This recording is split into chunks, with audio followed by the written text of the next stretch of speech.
Hi, Nagendra. Hey, hi.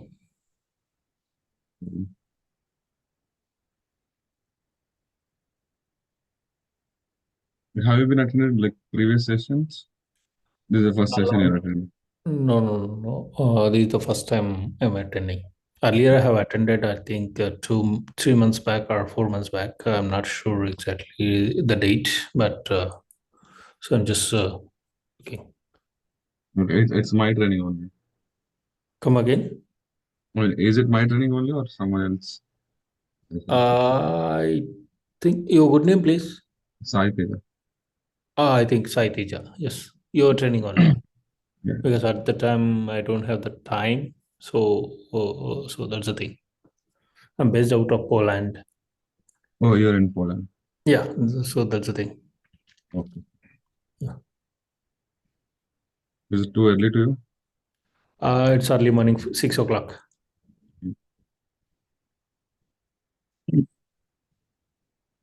Well, we have a few more participants. Okay, they'll be joining, I think. Okay, sure. I'll wait. So, by the way, like, what do you do? I mean, you work in security or you work in different domain? No, I'm a DevOps engineer. Oh, you're a job. Yeah.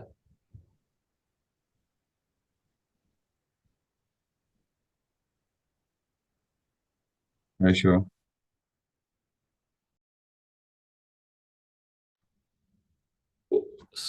So what is OTSOC? OT and SOC, right? Yeah. Yeah. See, SOC is basically, I mean, most of the people are asking the same question, okay? Okay. So, like, suppose now you're attacking on some organization, Mm-hmm. okay? Like, um, I'm launching some attack on their Mm-hmm. assets. So Okay. when you're doing such type of attacks and all, it will be recorded in their logs, correct? Mm-hmm. Okay. So those logs are collected from all the device which they wanted to monitor, and they'll be integrated to some kind of a tool. Mm-hmm. Okay.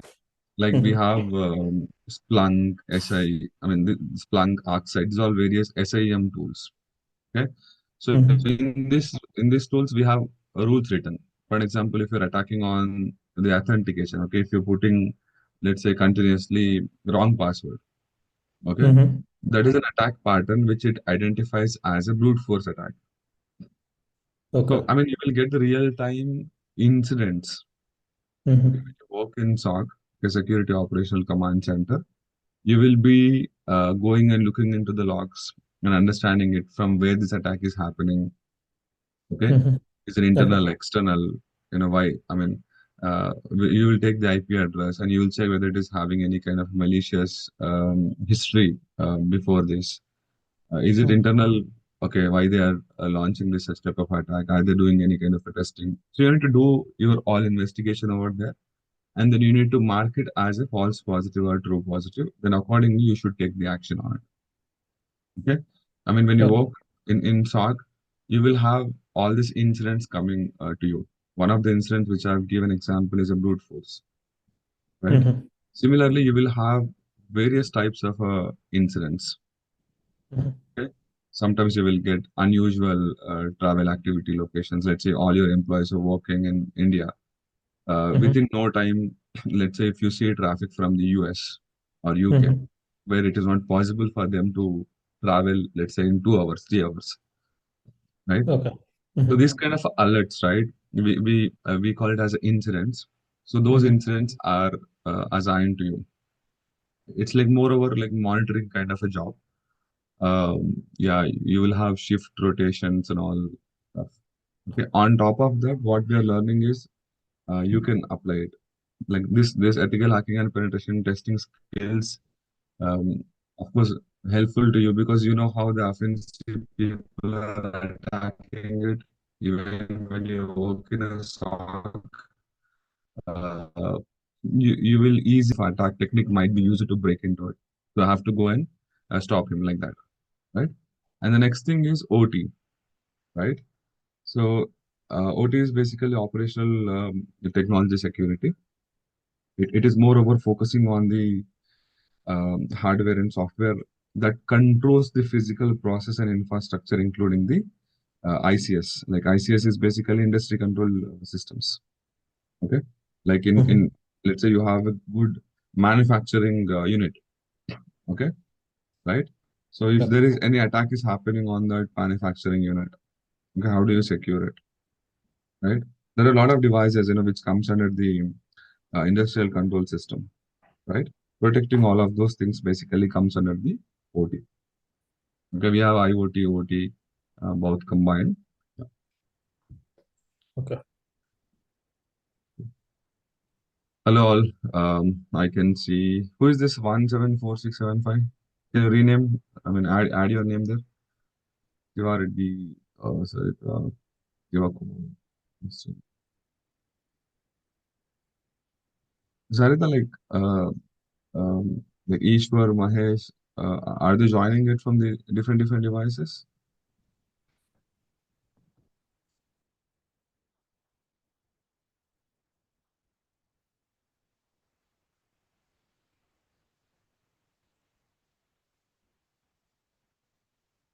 Cool. Uh,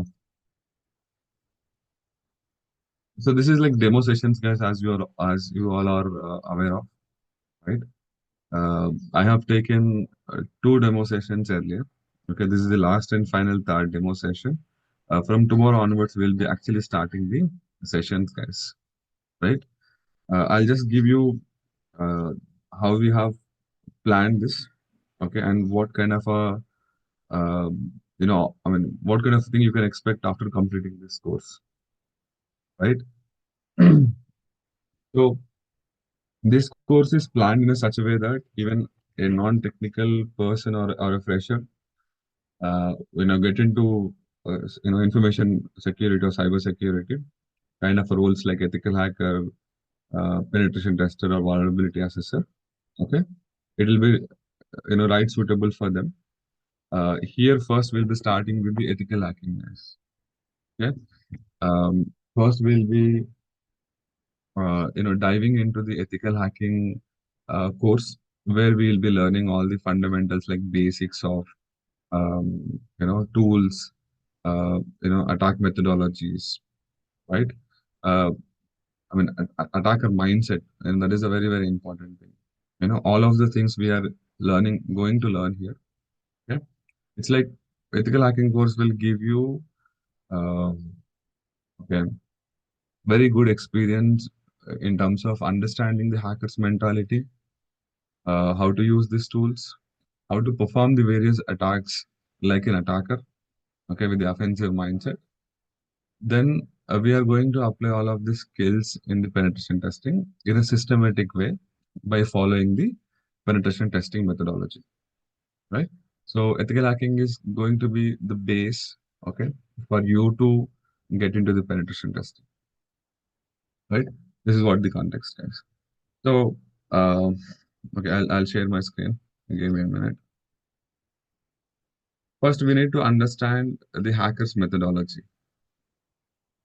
Okay, we need to understand the hacker's mindset. Okay, we can call this as a attackers.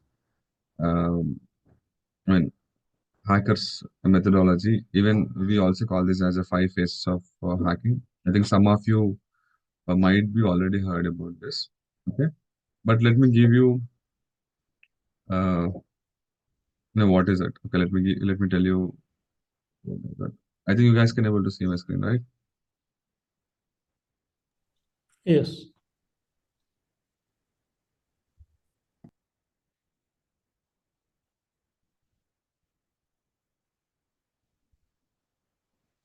We'll start with hackers methodology.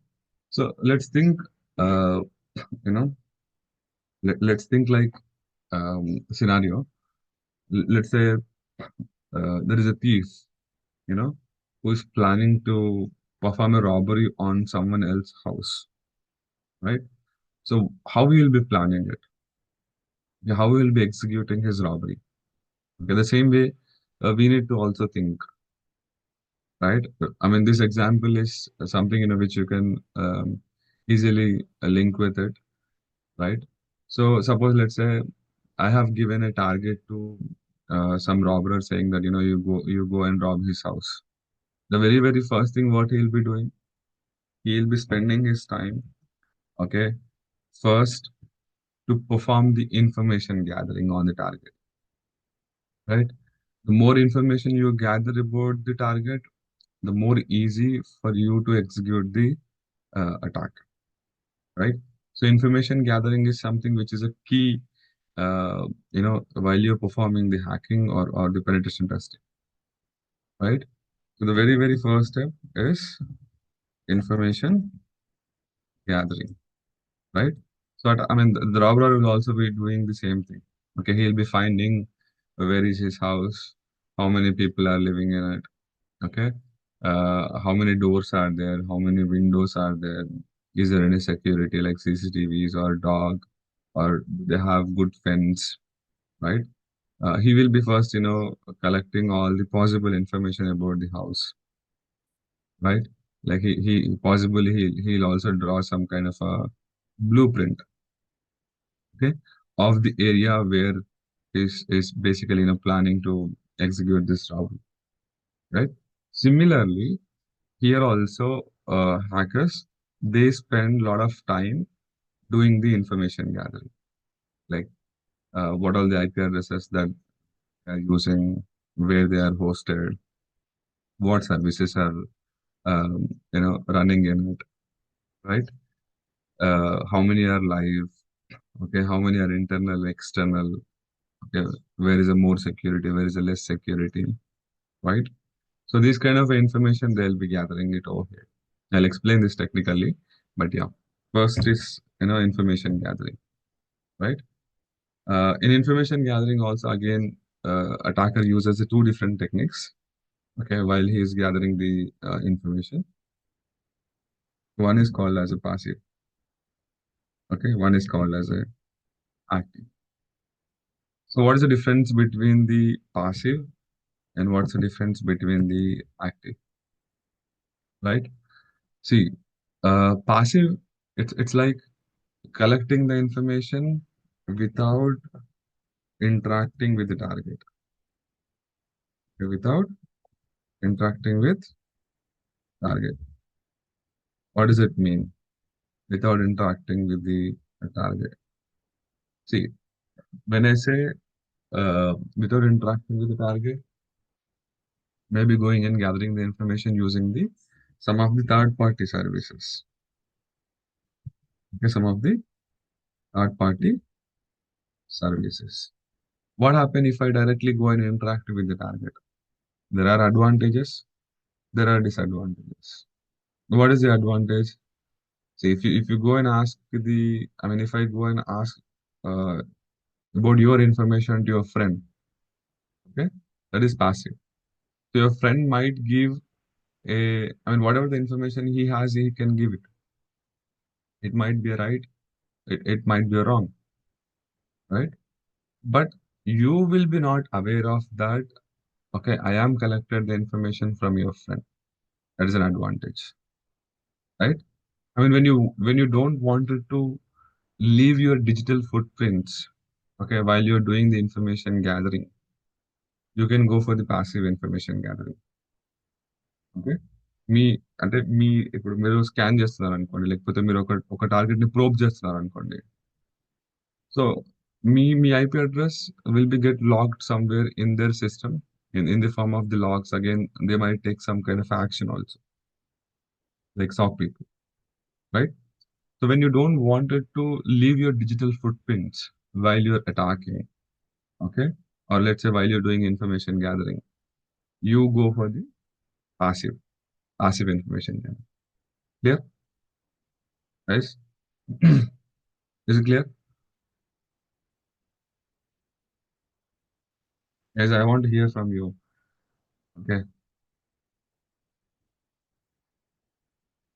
Hope you guys can able to hear me.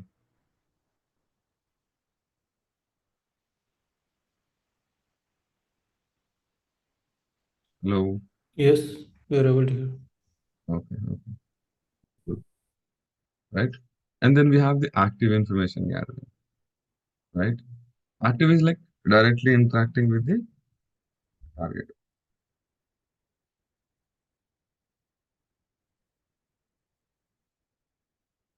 Okay, directly interacting with the target and collecting the information about it. Right. So here we will be directly probing the target. Okay, collecting the information. That is what the difference between the active and passive. We have various tools, various techniques. We have for both the things, yeah, passive and active. So these things can be directly applied in the real time also. Okay, let's say suppose uh, there is a system, okay, which is recently moved, beyond this, let's say firewalls or some kind of a security, okay, where you cannot reach those systems. So you can always find them when you use passive information gathering. Okay, you understand what I'm saying, right? So I mean, there are different types of a testing approaches, which the organization will go for. Like sometimes they want penetration testers to be executed the black box pen testing, okay, gray box pen testing, right? So when you do black box pen testing, what happens is they don't provide you any sort of information to you about the target. You yourself need to gather the information. So of course, when you do passive information gathering, you will find good information and good attack surface belongs to the target. Okay, so yeah. So once you're done with the information gathering, okay, once you collect the information about the target, next thing what we can do is like doing the scanning, right? Scanning is basically an active information gathering technique, okay, where when you're doing scanning on some target, the very first thing what we do is, let's say here you got hundreds of IP addresses or the domain names. Okay, so in the scanning, what we do, we probe those IP addresses to see whether are they alive or not. Okay, if some if something is not connected to internet, if something is not reachable, is it possible for us to perform the hacking? Hmm? If something is not connected to internet, if something is not reachable when you are trying to perform the scanning or when you're trying to probe it, do you think we can go and perform the hacking? Hmm? Yeah, guys. Yeah, you Is can it do. possible? Huh? It's possible. It's possible. It's possible. How? Mm. If something is not reachable, how the attacker will reach it? Until unless if he has a physical access, he cannot do it. With the IP. I mean, that's what. Let's say you have an IP with you, okay? Mm-hmm. But it is, let's say, internal IP. As an Okay. attacker, when he's trying to ping it from the outside, will he be able to reach that? No, they cannot reach it. I mean, Mm. there should be a communication, right? What I'm saying when I say reach Yeah, yeah, that, yeah, yeah. Ping. Got it. Yes. okay, if there is no communication or if it is not reaching it, how can you go ahead and perform the other steps, right? That is not possible, right? So as a part of the scanning, we'll first find that. Okay, this is what we called as a host discovery scan.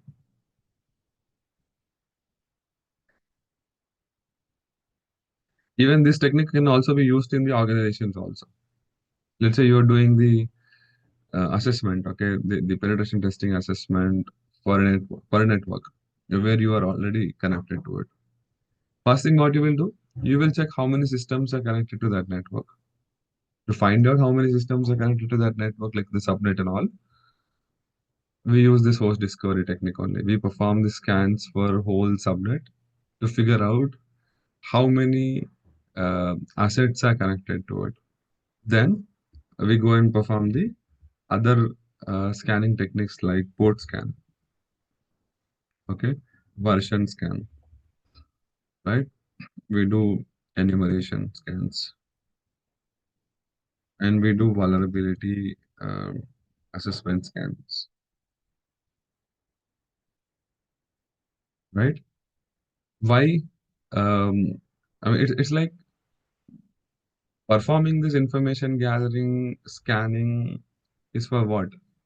For identifying the loopholes, right? For identifying the entry points, like for vulnerabilities, right? So we collect all the information about the open ports, what is running in the open port. We even connect with these open ports to see how they are responding to us, right? We enumerate more and more information about the possible ports, and we'll see if there is any weakness, like if there is any vulnerabilities in it. Like it's like attack. I mean, the robber coming to your house and checking how many doors are there, how many windows are there, and I mean, is there any back door there, and how the locking system is, where they are keeping the keys. Okay, what is the in and out time of the people who are living it, who has the access to the house, right? So he's basically checking for any some sort of a loophole. Let's say someone is keeping the lock while they're going to office somewhere near the shoe rack, okay, or somewhere in some kind of uh, place, right? If you know that, you can easily, you don't need to break it, right? You can go and take that lock when no one is there in the house, because you might be knowing it, where they are working, what is the in and out time. You can enter into the house, right? Similarly, here you need to spend time, to understanding the system, okay, understanding the target attack surface. So you will find some sort of a weaknesses. Okay. So once you identify the weaknesses, what attacker will be doing? He will be exploiting those weaknesses to breaking into the network or a system, right? So that is what called as a gaining the access. Okay. It's like now the robber is basically entered into the house, right? So once he entered into the house, what is his motive? His motive could be, you know, taking some kind of a valuable assets, right? It could be gold, money, or something else, right? So as an attacker, what is the valuable for him? Data. I mean, he might have anything, right?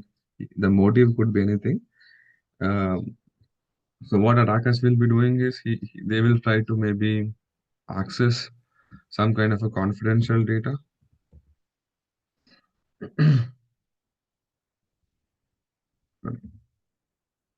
Okay, they might okay, access some kind of a confidential data, right?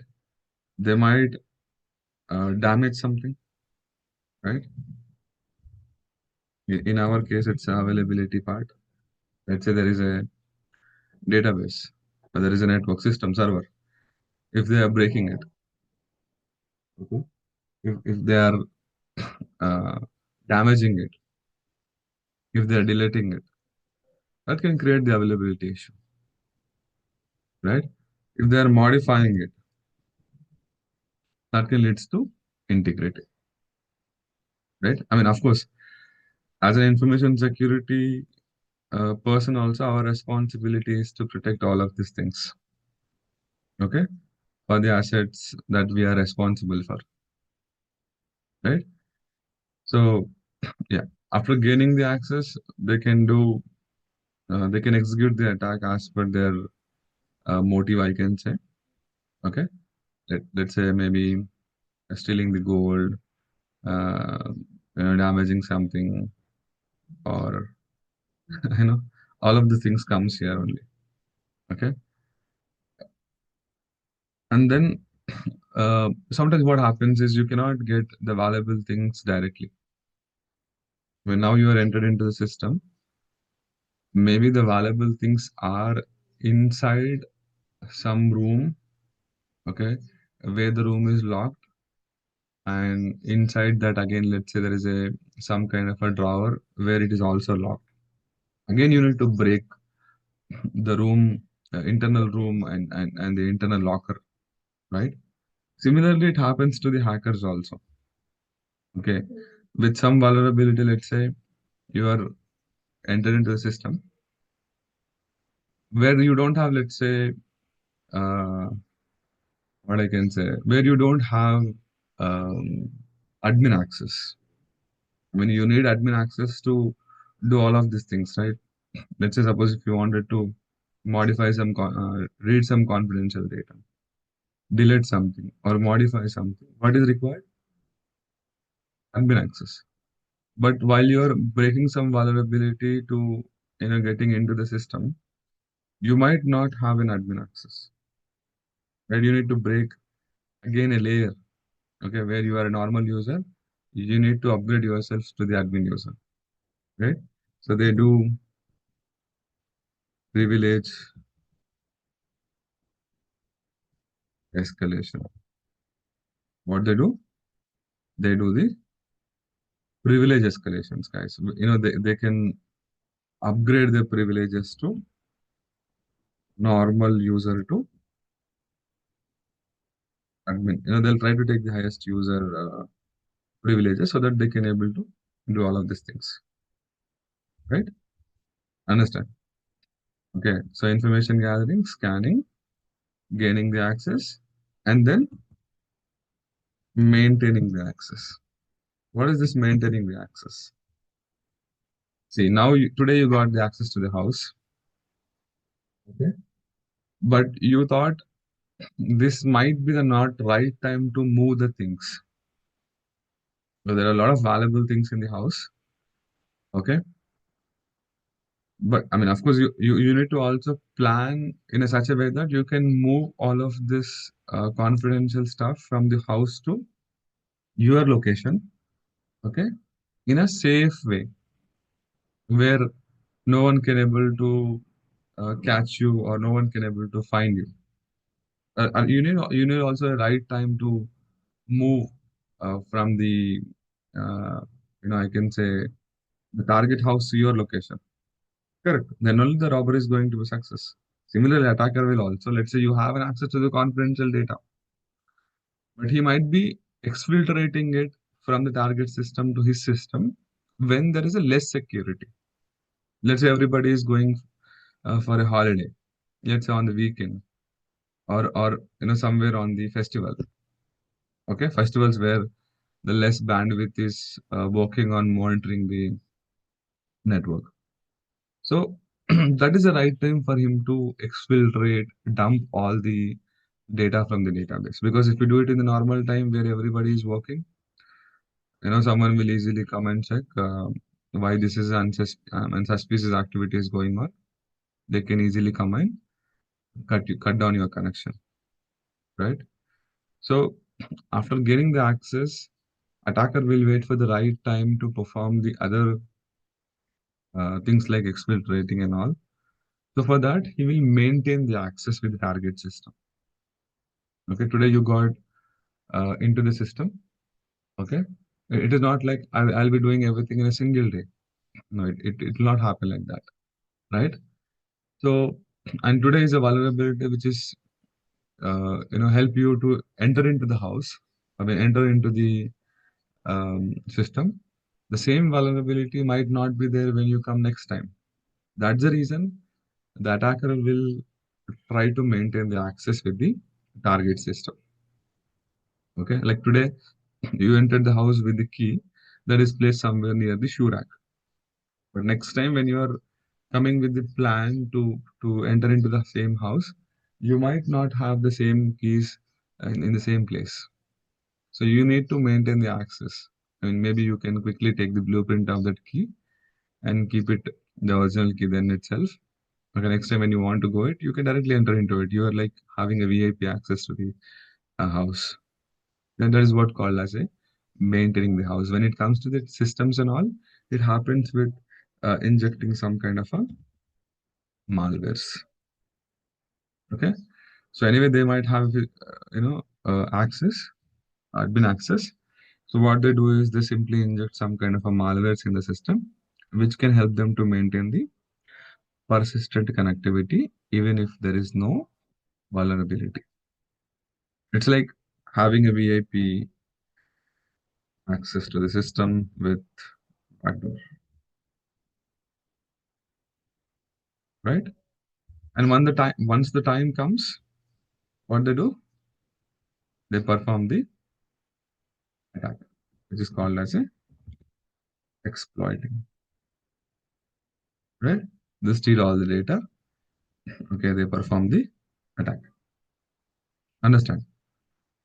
Is it clear, guys? Any questions? Hmm?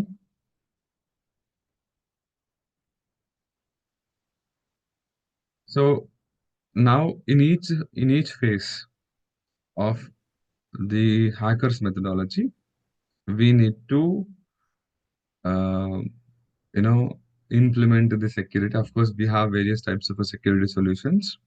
Okay, can be used to identify the attacker in the each phase. Okay, suppose of course we also do this information gathering on our organization to see what kind of a data is exposed to the internet. If there is any kind of a sensitive data which is exposed to the internet, we will remove it. Otherwise, what happens? Attackers can also go and check. Correct. Attackers can also go and use that sensitive information to perform the attacks.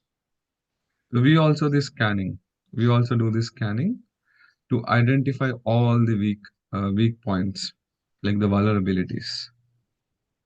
Okay. If we find any kind of a vulnerabilities that can be taken advantage by the attackers to break into the system, we will fix it before someone exploits it. Right? That's called as a vulnerability assessment. Maybe when you want to go one step ahead of the vulnerability assessment, I mean, after finding a vulnerability, let's say if you would like to maybe exploit that vulnerability to see till what level you can able to get enter into the system, you can also perform this exploitation. Okay, but we do it with a good intention, right? Even if we exploit it, we don't damage any of these things, right? We execute this attack in a safest manner, in a controlled manner, by taking the proper permissions of the owner, okay, without harming anything. And then we will also give them the solution as a security expert. Okay, you have to use this security best practices, or you will also be giving the solutions to how do we fix it, right? If you're not fixing it, the other side, bad guys, is always ready to break this stuff. Understand? Clear? So that's the reason it is very important to understand, okay, how the attackers are, working.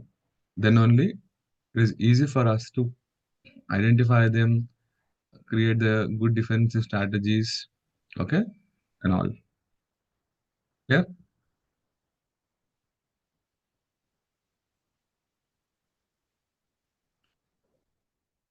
yeah, guys, I want to hear from you.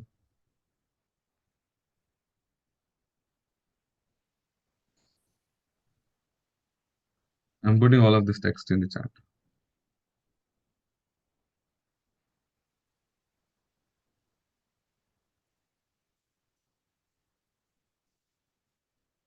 Okay, so all of these things we are actually going to learn it in a more practical way. Okay, it's like everything that we are going to cover is all practicals only, because of course you will have theoretical sessions also, but it is combined with the practicals. So what we can do is, okay, first Okay, before jumping into all of these things, okay, we need to create the lab setup. We need to go with the lab. So where we are going to create these labs? I suggest you to do this lab setup in your local system itself. I mean, in your Windows, inside the Windows, with the help of the virtualization technology. Like you can use Oracle, um, Oracle VirtualBox, or the VMware is also there, right? So by installing it, you create a virtualization layer on top of your operating system and install the virtual machines of the Kali Linux operating system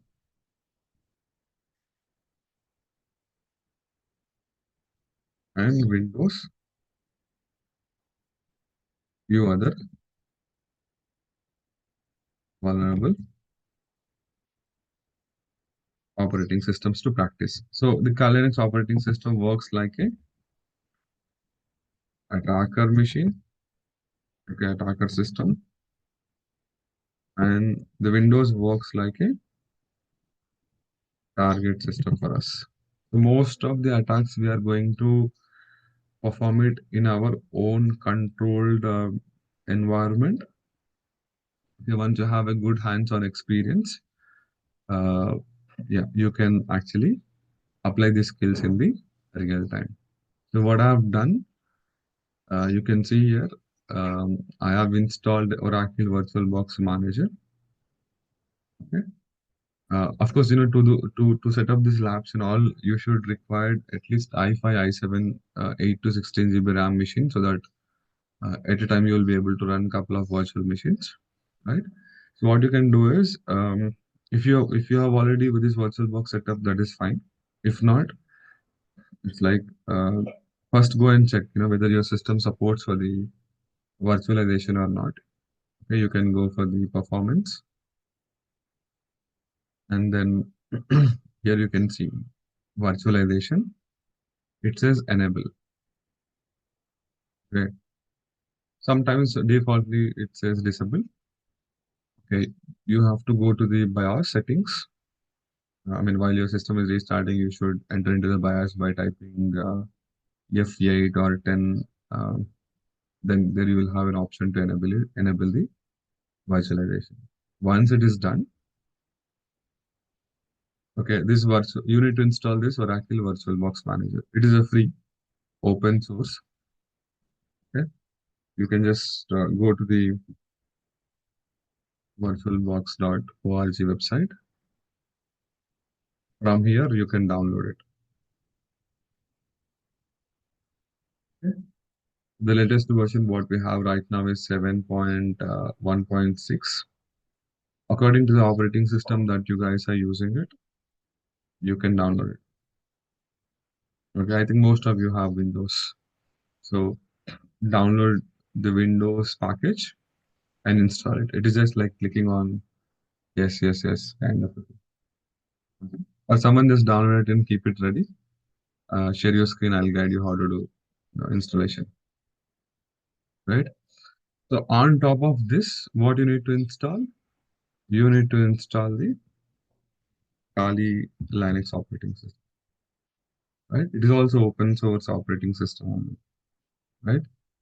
So this is meant for security people, guys. This particular Linux operating system is meant for security people. Okay, you can see here the most advanced penetration testing distribution. It's an open source Debian-based distribution geared towards various information security tasks such as pen testing, security research, computer forensics, and reverse engineering. Right? So they are giving this Kali Linux operating system in various flavors. Okay. Once you click on download, um, we will find these images for the uh, various types. Okay, either you can download the ISO file and install it, but we are doing Git on the VirtualBox. So they are also giving this VirtualBox snapshots for us. When I say snapshots, it's like pre-built images where you don't need to run through all the installation process. You just need to simply download this and import it into your virtual box. Okay. So once you click on it, so we are using the virtualization platform as a virtual box. You can download this from here. Okay.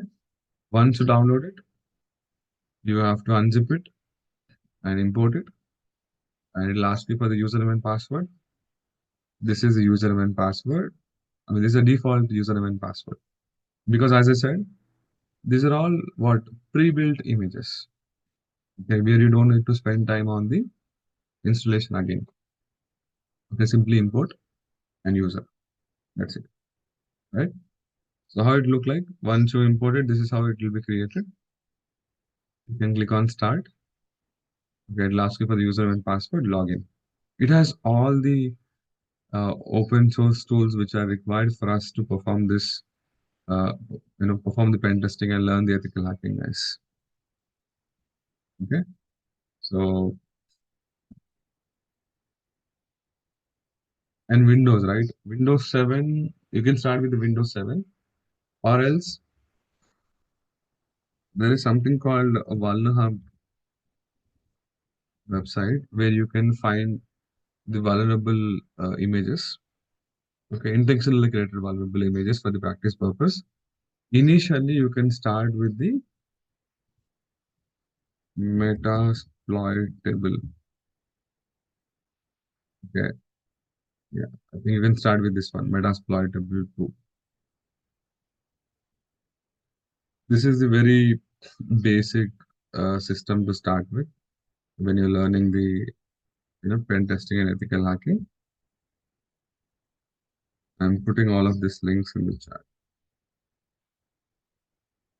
Or I have the Windows 7 ISO image with me. I can also give you that link to you. You can directly download, or you will also get it from the outside. I think if you Google it, you will get it that image from the outside. Okay, so yeah. Okay, I mean you guys can go and download and keep it ready. By tomorrow, maybe you can share your screen someone. I can guide you how to do the installation, or you can also go and simply do the installation. Right? Once you're done with the installation, guys, we can start with the ethical hacking course. Right? So I'll just quickly show you how the Linux operating system look like.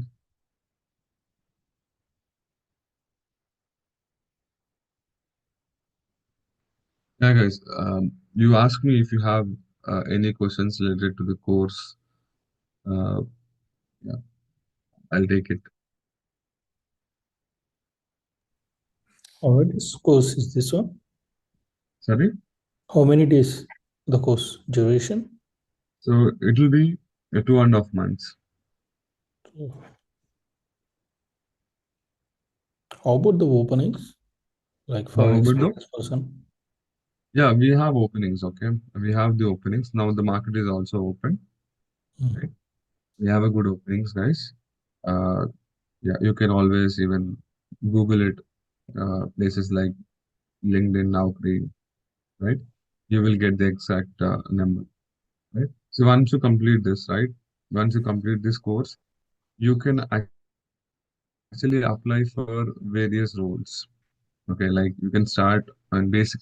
I'm starting from basics. Okay, you can start like a vulnerability assessor, junior pen tester, or pen tester, security consultant, security engineer. You can also start working into the product security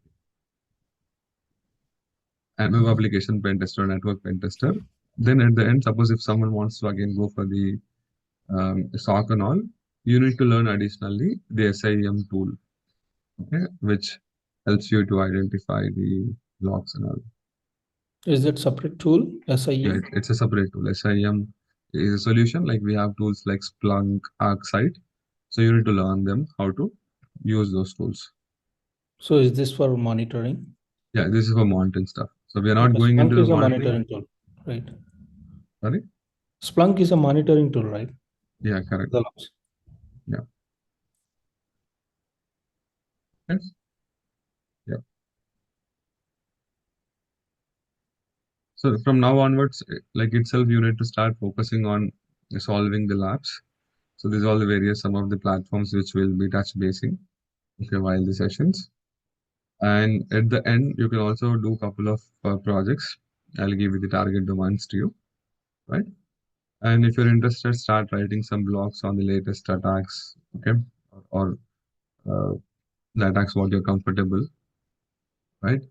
And keep sharing the knowledge and connecting with the people, security related people, okay, so that whatever happening in the information security, you will also be aware of, right?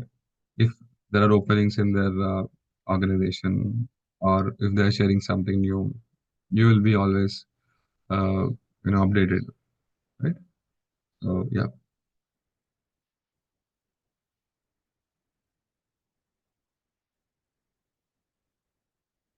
this is the Linux operating system, guys.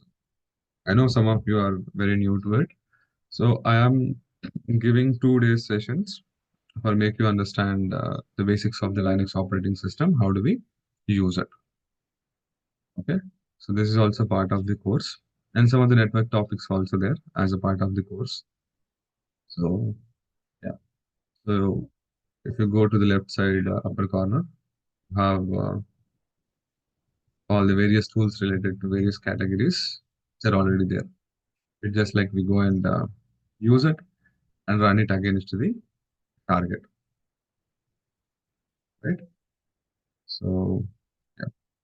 So you are going to help me how to set up these all the things. Yes, yes, yes. You need to download and keep Mhm. all these things ready by tomorrow. We'll set Mhm. it. We'll set it up. You need to download here from this one. I think I'm putting all the links. Hope you're taking it. Everything here, and you need a virtual box from here. I have the Windows 7 image. I can give you.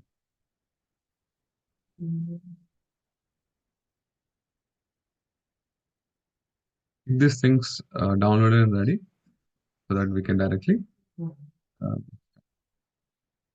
right? That's all I have planned for you today. Okay.